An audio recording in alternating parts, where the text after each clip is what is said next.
The CFL Gambling Podcast Week 6 preview, picks, and DFS edition on the Sports Gambling Podcast Network is brought to you by Underdog Fantasy. Get up to $1,000 deposit match when you sign up at UnderdogFantasy.com with the promo code, our promo code, TCE SGPN. And remember, as always, folks, to let it ride. Hey, this is Derek Stevens. I'm the owner of Circa Las Vegas. You're listening to SGPN. Let it ride.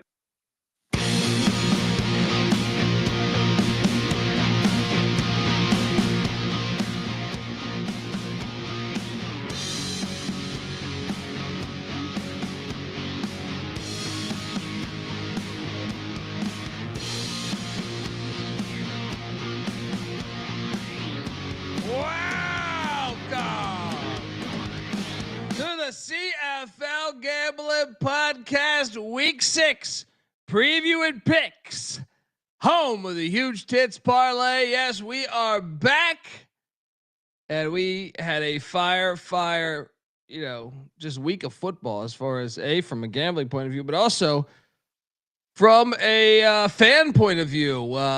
Fantastic stuff to me when I see a huge dust up fight brawl after the game. I think that's great for the sport. If you're wondering, first off, hop on over youtube.com. Hit that like and subscribe button. CFL Gambling Podcast. We're on Twitter at CFL Gambling Pod. So do that. And if you're wondering who the hell you're listening to, that's fair. My name is Colby Swinging Database Dan, a.k.a. Pick Dundee. That's not a pick. This is a pick. He was raised in the land down under, where a man thinks on his feet, speaks with his fists, and lives by his wits. When Dundee happened, he was a superstar. I'm probably drinking too much and celebrating too much and not sleeping. Would have killed a normal man, but no, that's gone. The medical advice I got from that was like being hit by lightning. Pretend it never happened and get on with your life. It's a small world when you've got unbelievable tits, right? Oh yeah, let's go, man. I was close to cashing a gigantic Pam Anderson huge tits parlay. Close, but no cigar. Fun week of football action, though. I am joined by my co-host. He's also the host of the Old Fashioned Football Podcast. Subscribe, tell a friend. Give it up for Jmark, a.k.a. No Turn, No Going Back. Jmark, how are you, buddy? You know, I don't know what you're going to do if I keep cashing some bets and can afford my tractor that I'm trying to save up for, and I won't have the no turn no more. Then what? Ooh. Something organic will happen. All right. You see, is that official? The no turns on the trading block? It's on the trading block. It's just, I mean, these subcompact tractors, not to derail us into farming talk, but they're so fucking expensive, man. It's like having a car payment. But if I could have a tractor I don't get brain man cold, but if you could have a tractor, I'm sorry, continue. No, you're good. I mean, for where I am and what I do, everything we do around here, if I can have a tractor that has the quick connect mower deck, is 4-wheel drive, and has the loader bucket, whew, that's something I need. The loader bucket. All right. Huge. You don't get a tractor if you don't get the loader bucket. I'll tell you that right now. As a guy that mows his front yard occasionally. Shout out to the chat, Mac the Ripper there. I pulled up because it was the home of the Big Tits Parlay. I was not disappointed. Wow. I think he's saying I got some big titties. Yeah. Okay. Mac the Ripper. Mac the Ripper just coming right in. Buddy, let's talk about these games because, I was on VSiN Sports Gambling Podcast Friday night and obviously gave out some fire plays there. And then I was on VSiN back-to-back nights, actually, Thursday and Friday. Or maybe was it Wednesday? And actually, I'm sorry, it was Wednesday and Thursday because of the 4th of July. It started off with the bang, and we inch closer and closer to hitting that over on the Calgary Stampeders. 6.5 wins. We're looking pretty solid there. I also have that, I believe 35-1 ticket for them to win the Grey Cup. The Stampeders 37, the Winnipeg Blue Yonders 16. I do believe you said this Winnipeg team was the best team in the land. And I said, no, those are the Stampeders. All right. Or Saskatchewan. I forget what I said, but I think I said Stampeders. Buddy, this was dominance. Yeah, you sent me an angry text in the mid-second quarter saying, I'm done. This game's over. Go fuck yourself and your family. I mean, this was just domination to the utmost. And yeah, I'm curious your thoughts because yeah, I mean, you know what's crazy is Vernon Adams, he didn't even need to have that great of a game. I mean, he did 13 of 18, 222, 2 touchdowns, 12.3 yards of completion. And our boy Dedrick Mills got in the pay dirt again, 93 yards, 1 touchdown. Your thoughts on this game? Well, first of all, he's almost becoming a lock for anytime touchdown. It was at plus 165 this weekend. I took that. I don't understand why it's plus 165. I mean, he's got more touchdowns than anybody in the league as far as running backs right now. They're not afraid to give it to him. Okay, the score is dominance. The yardage is not. So Winnipeg did have more total yards. They had 408 to 334. So it's a little misleading, but when you watch those teams, they looked different. Winnipeg did not look dominant. Calgary did look dominant. There were a couple turnovers there. And then Winnipeg's red zone efficiency was terrible. They just couldn't get the job done. They couldn't put points on the board. And obviously, if you don't put points on the board when you get into the red zone, you're going to lose the damn game. And that's exactly what happened. And I'll also say, when you have 2 pick sixes, especially from the distance, wasn't one like 70 yards? Yeah. That's gonna skew the numbers a little bit. Yeah. This is one of those games where, I was saying I doubted Zach Claros's arm last year. It did not look the same. It did not look like he had the zip on it anymore. And then he started off fire this year. And I said, I take that back. In this game, he looked that way again. He looked like how they started last year, where it was slow. The throws were a little underthrown. He was looking at his receivers too much. I don't know. It concerned me a little about my Winnipeg future. Shout out to 1560727, best CFL podcast out there. Appreciate you. I mean, look, I have futures on 3 teams, and they're looking pretty fucking good, by the way. What could go wrong? Hamilton, Calgary, and Winnipeg were the 3 futures I bought.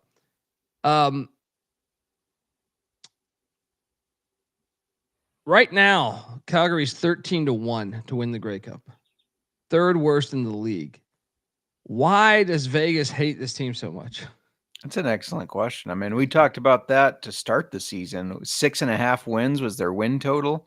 And they've proven that they can beat teams. They've proven that they can do it in different ways too, right? Because they can have Vernon Adams not throwing touchdowns, still win the game. Their defense can score points. The run game is good. I don't get it. I don't understand why they're getting faded so much by the books. Yeah, I think you personally, like, if you want to just step back for a second, right now, according to DK, Alouettes plus 275 for the Grey Cup. Rough Riders plus 350. Winnipeg plus 400. Some value there. Hamilton plus 900. Argos plus 1,000. BC plus 1,100. Calgary plus 1,300. Ottawa plus 1,500. And the Eskimos plus 4,500. I mean, I'm still a bit. This is every time I check the books, this is me.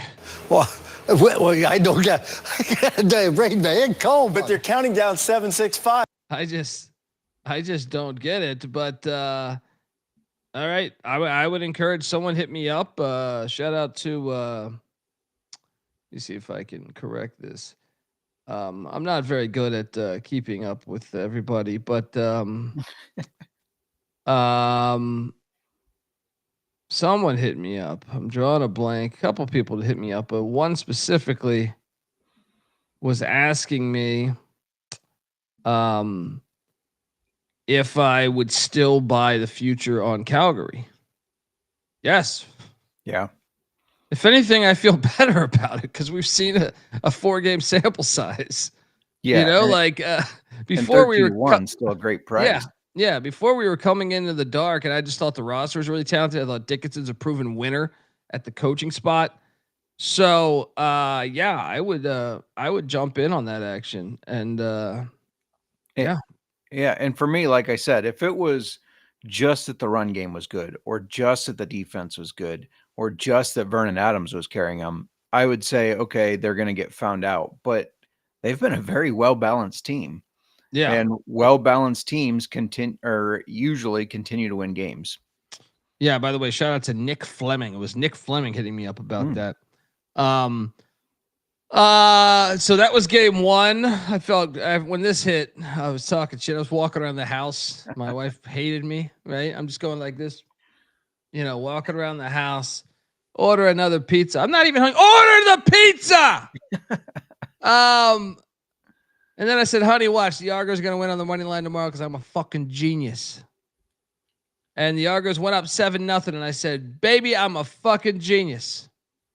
And then the Ticats managed to put up 1,000 bajillion. What did Biden say? Whatever number Biden said. 51 points. The one game that I got wrong this weekend. And how about Lawler's performance? Yeah, ate a bundle of shit here. I think we can officially. It's kind of a good spot for me, though, if I may say so, with me having a Hamilton future. And let me ask.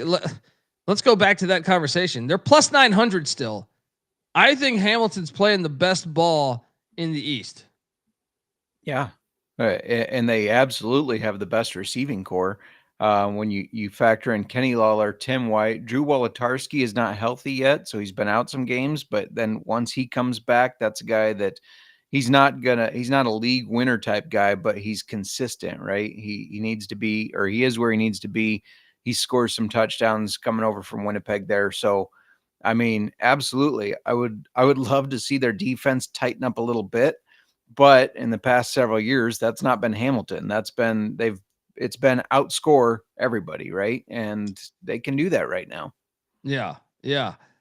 They have been, last year they had the number 1 offense in the league. I'm still curious to see how this all shakes out because like right now, BC's got the number 1 offense in the league. I kind of like Hamilton's like in the middle, but it's too early still. I think you'll see some teams, separate soon. But yeah, I look, do we officially stick the fork in Toronto, or I guess I did that at the beginning of the season. What are you talking about?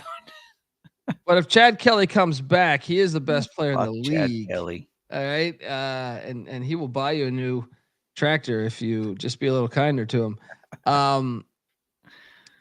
Yeah. I'm a bit baffled at how bad Toronto is. Giving up 51 points at home to a rival is shocking to me. I warned you about this team. They had a huge amount of turnover, right, on defense and offense. Their whole defensive line, multiple defensive backs got moved out, and Nick Arbuckle, a guy that he's thrown more career interceptions and touchdowns. That concerned me. And I didn't like the feel of it. Plus, I pointed out that Mike Hogan, the guy that covers Toronto for Toronto, he pointed out that last year, aside from the Chad Kelly injury, which happened in the semifinal, they had like historic good health, right? They had very few injuries. Now you're seeing everybody get injured. So it's like what comes up must come down type of effect. And I don't know if they're going to bounce back. I've heard some rumors from folks that if they continue to lose games, they might not even bring Chad Kelly in. They might put him on the injured reserve, keep him out. No point in him re-aggravating that leg. I mean, that was a bad He's getting break. the LeBron treatment. Yep.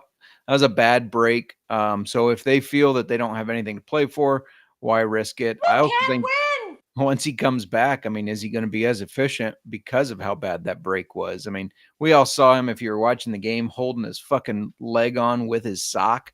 It was disgusting. Well, though, he's they say he's known in the local circuit as a big swinging dick. All right. So maybe he'll be able to handle all that. So I mean, by the way, Hamilton is scoring the most points in the league right now. It's weird. They're further back offensively. They're middle of the road offensively, but they're the number one offense as far as points per game. It is a little too early to, I guess, officially rule out Toronto, considering that they're a game back. They are. My biggest concern with them, it's not the defense, it's not the Nick Arbuckle, it's the run game. They can't run the ball for shit. You had Kevin Brown 8 for 22, a 2.8 average. If they can't fix that, because Kadeem Carey ran the ball for them very well last year, if they can't fix that, that's going to be an issue. Yeah. I'm surprised how bad the defense has been. And I thought that was a gut check game, the game prior where we cashed on it. But no, that was a blunder on 4th of July. July 5th.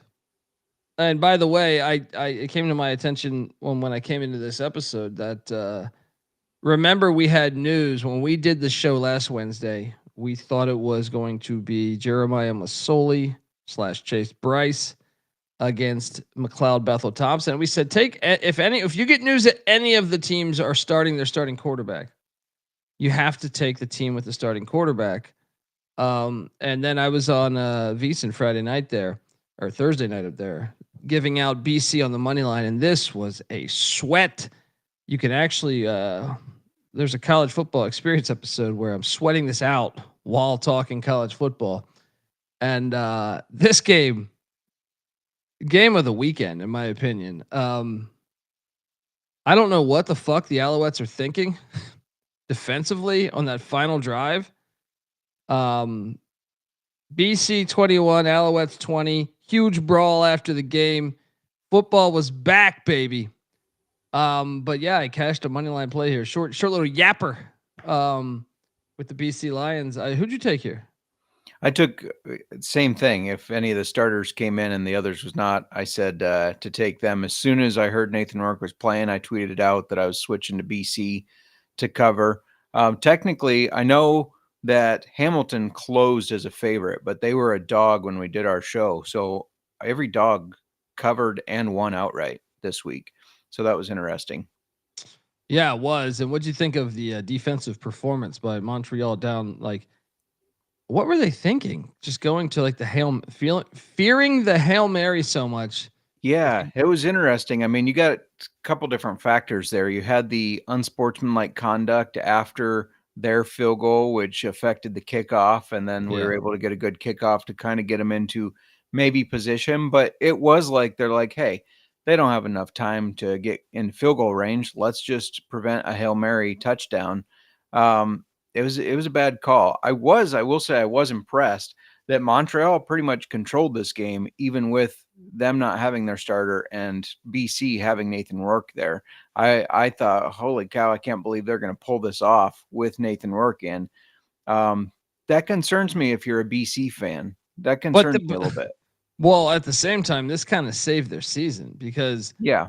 If they lose this game, they're sitting there at 1-4, and Saskatchewan is 4-0.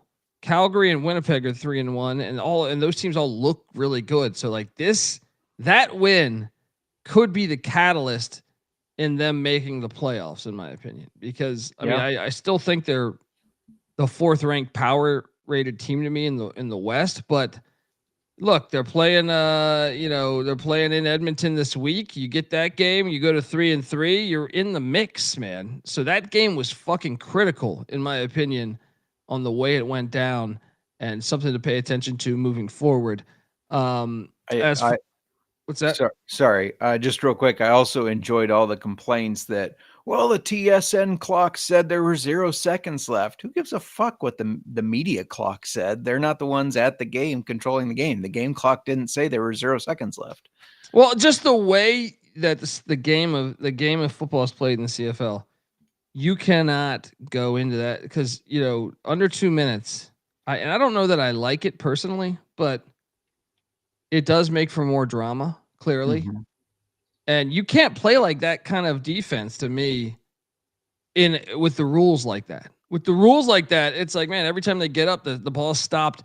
And obviously when the clock hits 0, you still have a play, right? Yeah. Once it's a tricky thing to play like that. You and Luke Wilson both hating the way that games are managed as far as the clock goes in the last 3 minutes there. I mean, look, I just think you can't play. Well, here it is. If you're going to do that, you cannot play like that. Yeah. You cannot agreed. be like, here's 12 yards. Here's 9 yards, because who cares about like timeouts almost don't even matter. Yeah. I don't hate it because it makes for high drama, but it is a little gimmicky. I'll say that. Yeah. A little bit gimmicky. Shout out to BC though. And what's crazy is Rourke still had a pretty fire day. He threw for 352, 9.8 yards of completion. And then was their leading rusher on the ground with 43 yards. And the rushing touchdown. Yeah. Yeah. Yeah. And then the easiest call of the week, the Eskimos get off the schneid. It's 39-33. I watched this whole game, but it wasn't on my main TV. I was watching some other shit, but this kind of went the way. I mean, it seemed like the Eskimos were kind of in control majority of the game. There was a little bit of a stretch late second quarter to early third where Ottawa had made a run. Yeah, Ottawa's terrible. It's what they get for not doing their little tackling drills. You know what I mean? A bunch of little sissies. Is Villa Gomez still doing that Ottawa Red Black podcast? he hasn't given up on them yet. Yeah, I did get Ottawa comes out, score, and it's 15-3 at the end of the first quarter, and I thought this is easy. And then I got a little nervous there. Edmonton, you mean Edmonton? Edmonton, yeah. I got a little nervous there because Ottawa put up 14 points in like a minute and a half.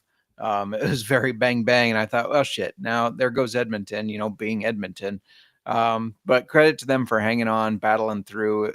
It got closer than it probably should have, but yeah, I mean they looked decent. Trey Ford did very well. They did a good job at running the fucking ball. That's what this team should be doing. They should be running the ball, playing off of the RPO because it opens up the whole offense. And they have 2 really good running backs plus Trey Ford who can run. Yeah. That's how they should play every single game. They have an identity crisis, dude. They do. Yeah. Last year they had this shit too. I felt like once they were like eliminated, they were like, fuck it, let's just run the ball. And I was like, ooh. Yeah. Yeah, I hope they figured out. I hope they look at that and they go, "Holy shit, this works!" Because they're your going to be still so alive, buddy. It is. The way what was that win total? 7.5, 8.5? I think it was 7.5. That's what I thought. 7.5. Hey, you're alive. All right. Look, we'll give it a game ball. Well, who was the best performance the whole weekend? No, for me, easy. Kenny Lawler, 6 catches, 207 yards, 3 touchdowns. He's averaging 120 yards a game. Hard to disagree with that one.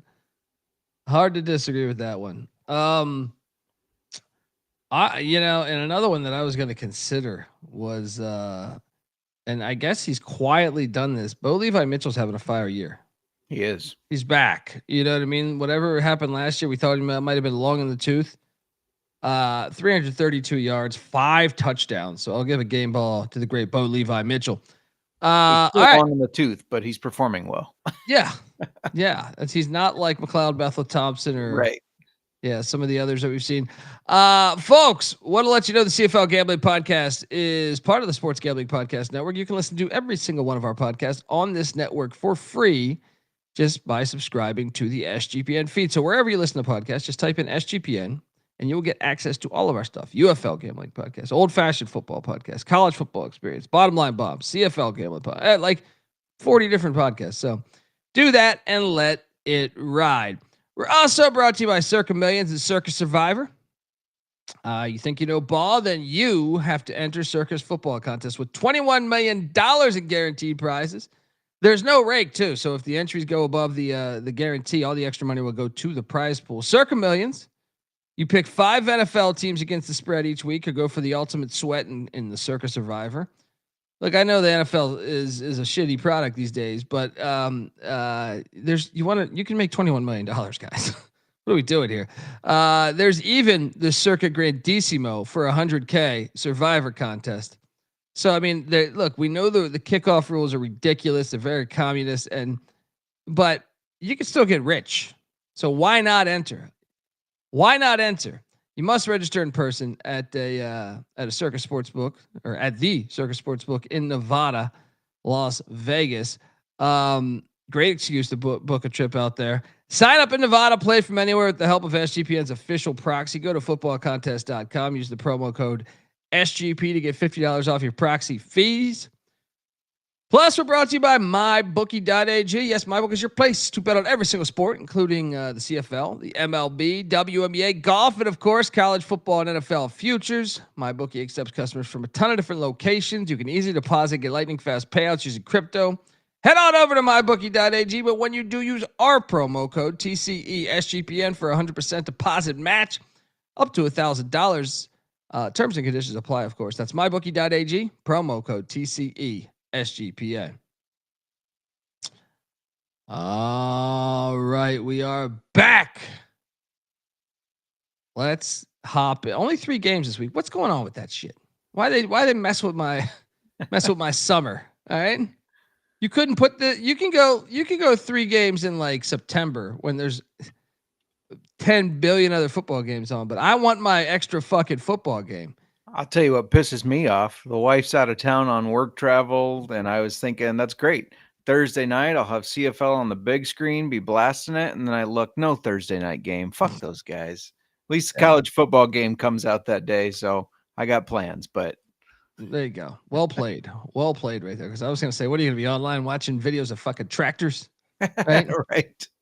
Yeah, no, that comes out, and keep an eye on SGPN's website, because I've got some articles coming out, the MVP, the national championship, the best bets to make, all based off of simming this season. So keep an eye on that. It'll be kind of fun to see what the video game nerds think this season will play out like. That is true. I do like that action. So Friday night.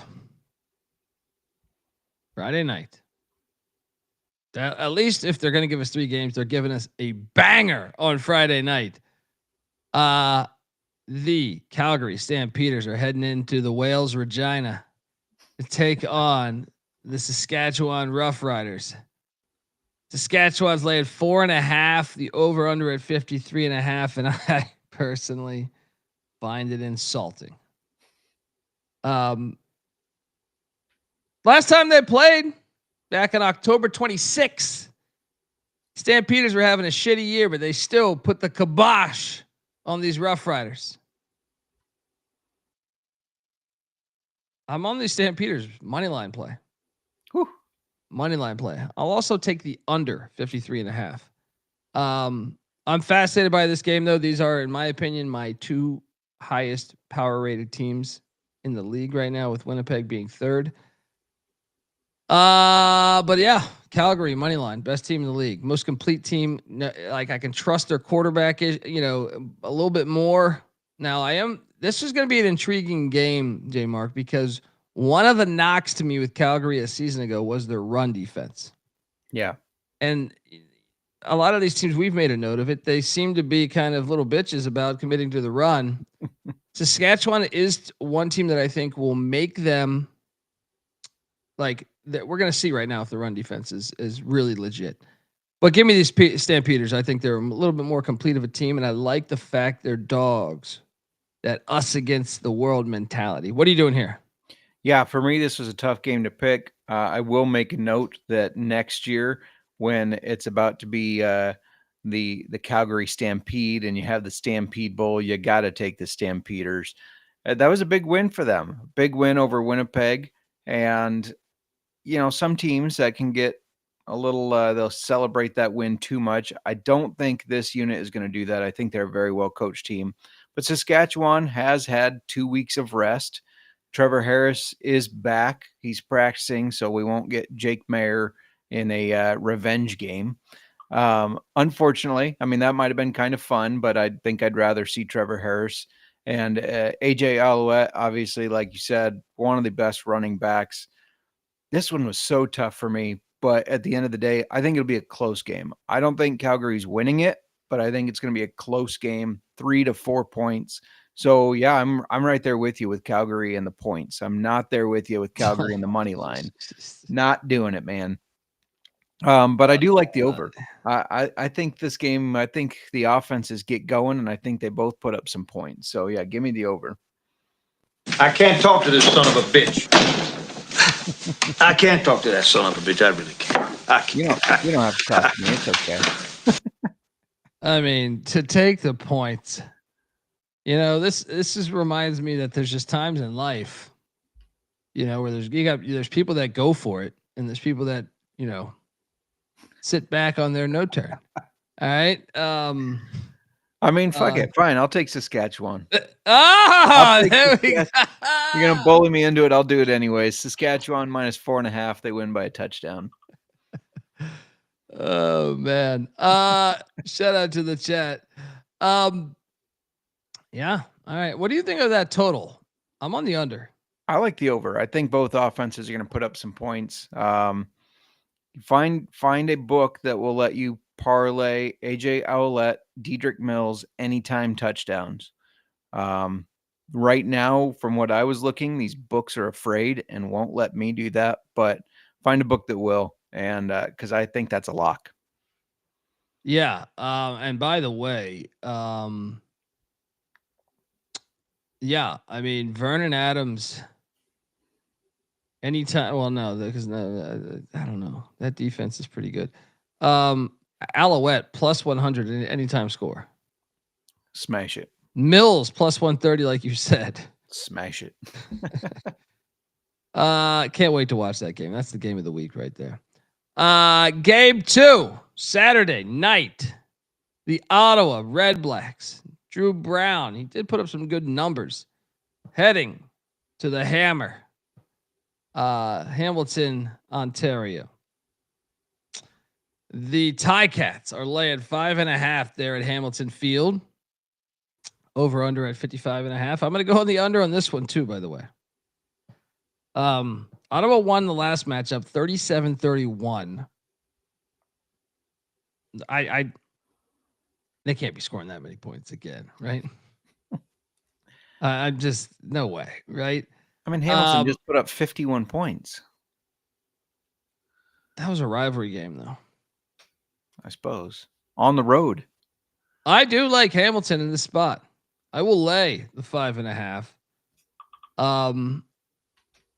Probably it's the game I like least, though. I'll tell you that. But I am gonna lay the 5.5. I don't like normally laying 5.5, but Ottawa's fucking terrible. They're gonna fire our guy, right? Dice, right? They have to, I think. Yeah, they are pretty bad, and I thought I had high hopes for them this season. I thought they had a pretty complete roster, but it just has not come together yet. We bet the under. We bet the under. Remember that? That's true. You're right, because I said I was going to be a little more optimistic on the Rod's Wood Cookie Sawcast. Well, they were a big number Ottawa too, man. Sawcast. They were. It was 10.5. 10.5. Yeah. Yeah. Yeah.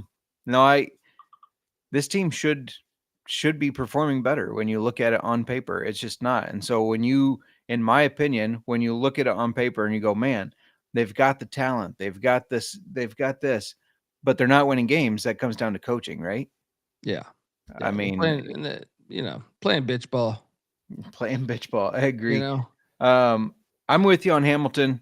I've seen it at -5 on some books. I like that even better, but I'll take the 5.5. I think that they're going to be able to move the ball as easily as they did against the Argos. And because of that, I also like the over. I think Ottawa can get some of that second half momentum where they put up some points, but Hamilton's already ahead far enough. So I like the over in this one, even though 55.5 is a big number. Yeah, I think the smart thing is probably to do what you're doing and fading it because it's so big since Hamilton did just put up 51 points. Are they likely to put 51 up again? No, but I do think both teams are going to score. So I'll ride the over. I'll risk being wrong. Why not? There we go. Well, Sunday we get the BC Lions heading to the Edmonton Eskimos. Oh man, I mean, BC's laying 2.5. The over under at 51.5. I will take the over here, by the way. I love BC here just because I know they had a walk-off win and a brawl. Is there suspensions, by the way? I haven't heard yet. I didn't pay attention to that. I watched there was one clip of it where somebody was saying, there's no place in football for that. And it's like, fuck you. Let them have that emotion. Let them have that aggression. Come on. It's a physical violent sport. We lost our minds as a society. Like that shit is why we want to watch. Hashtag cater to the pussy. Yes. Cater to the pussy. All right. I'm all over BC here. Edmonton got their first win in like 10 years. It's not sustainable. And they even let Ottawa come back into the game. BC's going to right their wrongs. I told you, by them winning that game, I'm telling you, that saved their season. They know that. They go into the Eskimos territory and get it done. I like laying the 2.5. It is my second best play of the week. Man, you can make a case. It might be the best. Actually, it's probably the lock because Saskatchewan's proven that they look so good. I think this is the best board or the best bet on the board for weeks. What is it? 7? Week 6. So yeah, load up on the Lions. What are you doing here? Yeah, so gambling, we'll say 201, not 101, because 101 is your very basics. Gambling 201 would tell you, oh, BC is coming off of this emotional comeback. They kicked a field goal with 0.2 seconds left to win the game. That's usually a team you would fade going into the next week. But Edmonton coming off their first win, they're dumping the Gatorade on the coach because he gets his first win. You would generally fade that when you bet the next week as well. So both of these kind of a fade. But BC's the better team here. I think Edmonton looked good last week, but I don't trust the coaching to keep running the ball. If they commit to the run and they commit to running RPOs and they say, hey, this is our identity, sure, they could win this game. But I don't trust them to do that. And so, yeah, I think BC, like you said, they got that win. It gave them hope of shit, guys. Our season's not screwed. We need to keep our foot on the gas. And they're looking at Edmonton saying this is a winnable game. We need to stay focused and win this. So we're back ahead in the season here. So yeah, I absolutely agree, which is kind of scary because we almost had agreement on all sides here, but I did bully me into Saskatchewan. Oh, I got you. Well, because I'm on Hamilton, I'm on BC. I was going to be on Calgary in the points, but not to win. But yeah, fuck it. I'll take Saskatchewan in the points. But yeah, I like the over in this one a lot as well. Both these teams are going to put up points. Yeah, and what's that smell? You stink. But dude, they played on June 7th. BC won 31-14. That was what, a month ago. Can Edmonton improve that fast? Perhaps. We'll see. But I like BC in this spot. I think it's the best bet on the board. You know what I find fascinating right now, Jmark? BC has the number one offense in the league, 389.4 yards per game. Right? However, they are dead last in points. Right? Right. Put that under shit that don't make sense. And then look, defensively, you know who's the best team in the league yardage wise? The BC Lions. They have the number one offense and number one defense when it comes to offensive yards and defensive yards. Now, they also give up, what is it? The fifth most points. It's somebody make it make sense. Well, you had Jeremiah Masoli throwing pick sixes left That's and right true. for a while. That's true. That's probably what it is, actually. Yeah. That's probably what it is. But still, the number one offense, the number one defense in the league, the BC Lions. So lay that 2.5. I'm going to power rank these plays to me. Number one would be the BC Lions. Number two would be Calgary. And 3 would be Hamilton. Interesting. The dog is Calgary money line. You're Chalk City over there, right? Chalk City. Yeah. Breathing in the chalk. I'm like fucking LeBron over here, clapping my hands, chalk in the air. That hurts to say. I hate LeBron. Hamilton's my top play, followed by BC and then Saskatchewan. Wow. Okay. All right, folks, look, it is time. Let me read an ad and then we will dive into some nice, big old, huge fake tits. Parlays, guys. But before I do that, I want to let you know that the CFL Gambling the CFL Gambling Podcast is brought to you by Underdog Fantasy. Underdog Best Ball Mania is happening all summer long, giving away $15 million in prizes, including $2 million to first place. There's no waiver wire, no arguments about trades. Best Ball is the best place to play fantasy football. So sign up, and when you do, use our promo code, TCESGPN, to claim your special pick plus first-time deposit offer. Up to $1,000 in bonus credits. Yes, they do have CFL action. UnderdogFantasy.com, promo code TCESGPN. We're also brought to you by Rhythm. You've heard us talk about Rhythm before. They just dropped a game-changing new feature called Power Trends. Essentially, the best of what their house model has to offer. These are AI-detected patterns where Rhythm's model has consistently won and has a high ROI. Think like a strikeout prop that wins 59% of the time when the line and win probability hit a certain range. Power Trends are updated daily and exclusive to Rhythm, and Rhythm only. No touts, no noise, just clean data-backed bets, baby. And don't look now, but the MLB Power Trends are 254 and 147. That is a win rate of 63% and an ROI of 4.5% in their last 400 bets. WNBA Power Trends, 35 and 20 since they launched. That is 63, almost 64%.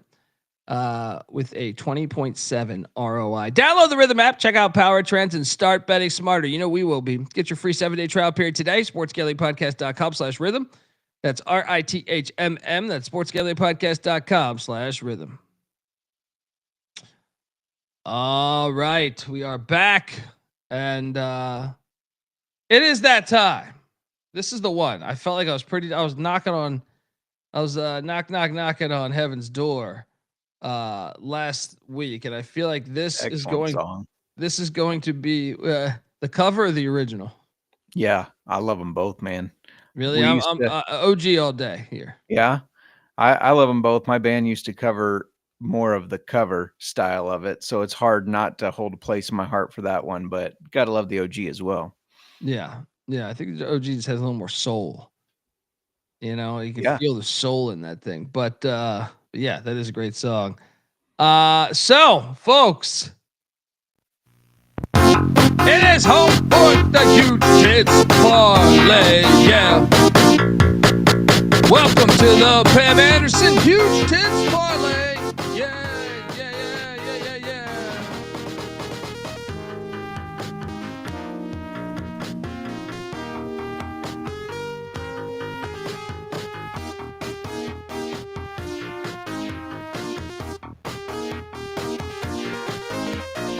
All right, my Huge Tits Parlay of the week will be, and shout out to legendary CFL scout Pam Anderson there.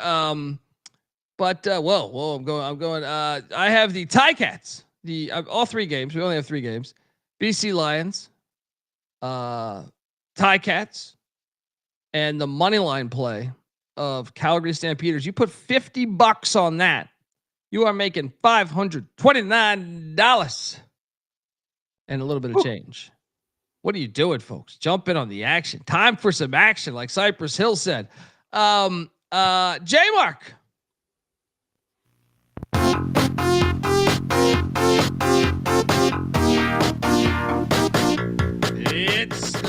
turn. Huge tits parlay of the week. Yeah.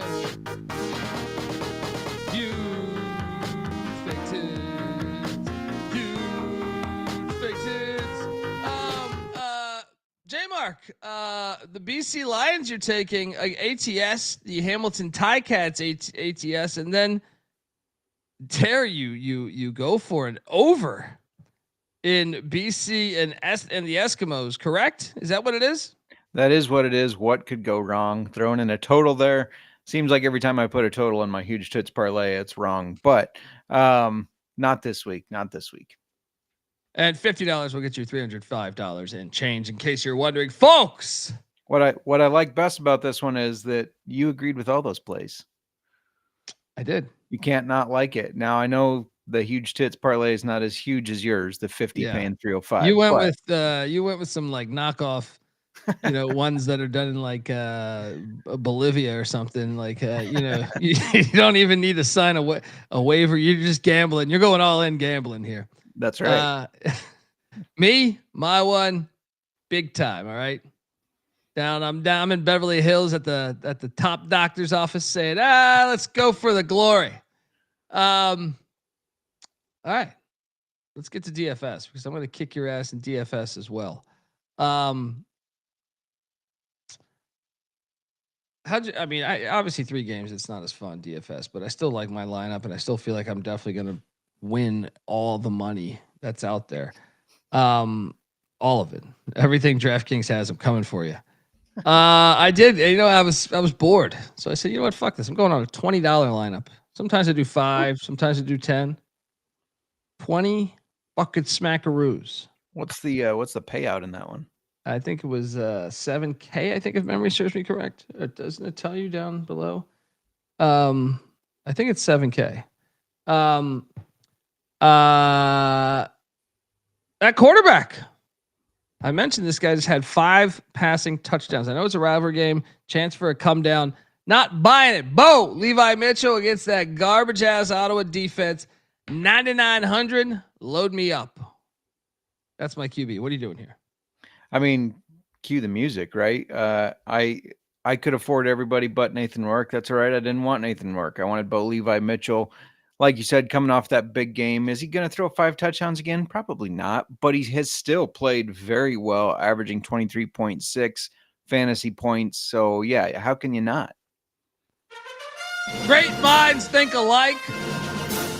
That's what they say. They always say,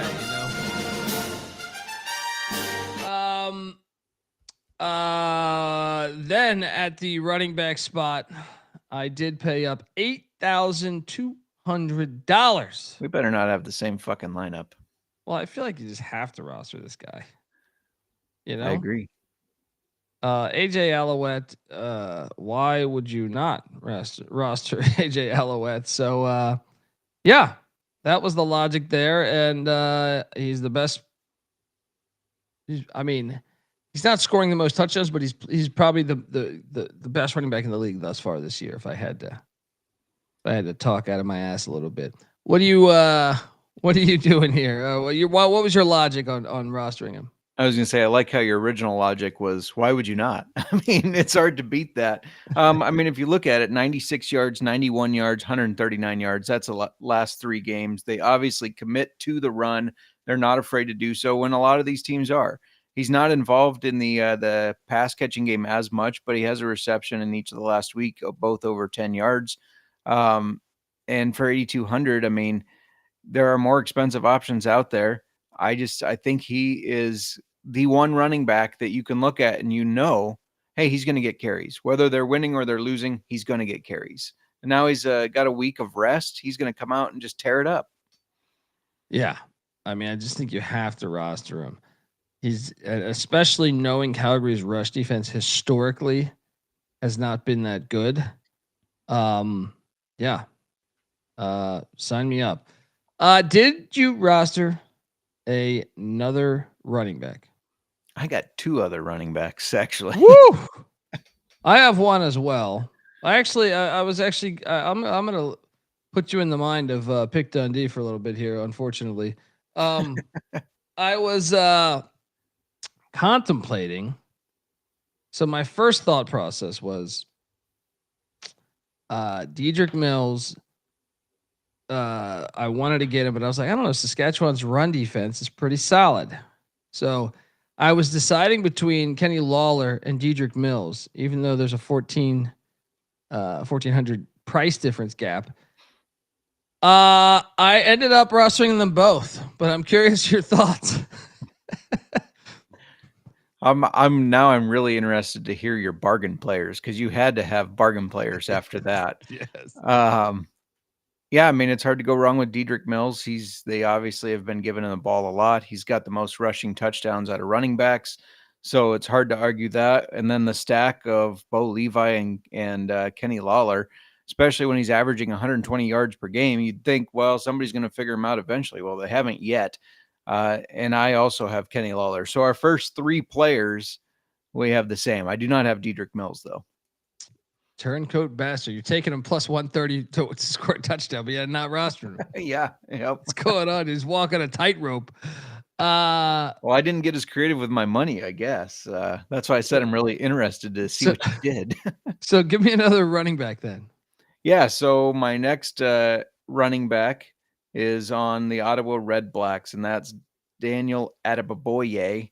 Had to look at his name to make sure I said it correctly. You were practicing that in front of the mirror before the episode. Right, Adebaboye. This is a guy that I think Ottawa is going to be behind in this game. And when they are behind, he gets involved in the pass catching. He had 46 receiving yards last week to go with his 39 rushing yards. I think that's going to be a big part of Drew Brown dumping it off to him when they are behind. And I think that's going to kind of be how the game flows. And he's 6,200. Because I have AJ Aula and Kenny Lawler, I had to get a little creative with the money. And around that price point, he's who kind of jumped out at me. So give me Daniel Adebaboye, who is averaging 9.4 fantasy points a game, but he has 2 in the last 3 games over 10 points. Woo! Okay. You like rostering that guy. You've done it a solid amount of times there. Yep. So my next play, this is where I'm taking a few gambles, and you can convince me otherwise, by the way, in this particular spot, because I didn't really want to roster him, but at 6K, I went with Julian Grant for the Eskimos. Now, the reason why, the logic was this: he only had 2 for 14 last week, but the game prior, he had 5 for 115 and a touchdown. So I thought at 6K, it's a decent shot. I expect him to be trailing, to pass the ball a lot. Is there a better play on the board for me for less than 6,300? I mean, I think it's, oh, sorry, go ahead. No. And what do you think of the play? Yeah, no, I think it's a good play. I mean, I like that they have KJG and KGJ, because they also have Curly Gittins Jr. And it seems like those guys kind of trade back and forth on who's leading the team in the targets. And so if you follow pattern, this would be the week that it would be KJG. So, yeah, I like the play. I think it's good. I have a couple guys. I have 2 now to give out that are 5,900. I don't know if you'll like them better, but they are intriguing to me. Go for it. Well, I'll give out my last running back, since I have another running back still. I said I don't trust Edmonton to keep running the ball, but what if they do? Javon Leake. I know this is Justin Rankin's backfield, but Javon Leake still gets carries and he gets receptions. I mean, at a 46-yarder. And on top of that, keep in mind, real kickoff, real special teams plays, and those do count for your points. He's had 163 return yards last week, 130 the week before. He just scored 20.8 points because he had a return touchdown. I like how much he does get involved, whether it's running, catching, or special teams. So yeah, Javon Leake, 5,900. It was just one of those bargain guys that it's like, I think he's worth more than that. So I'm going to take him. I like it. Do you think he's going to outscore Julian Grant this week? Well, he gets those special teams plays. He gets the real kickoff. Julian Grant does not return. Right. So You've convinced me. You've convinced me. 5,900 you said, right? yeah. Well, you can't have a lot of money left. What do you have, a peanut for your last player? What? Let's say I'm bargain shopping. Yeah. All right. And You my have to last be. player besides my defense. Yeah. How much money's left? I have an extra $400, by the way, that I'm not spending. But I'm taking you to the Calgary game. Last week, well, first off, Reggie Begelton's out for the year, right? Mm-hmm. Malik Henry, their other wide receivers, out for the year or out indefinitely. Well, Clark Barnes is questionable, and I don't know that he's going to play. So you saw last week, former Syracuse Orangeman wideout, Damian Alford, scored a touchdown. Now, he only had 2 catches, 22 yards, and a touchdown.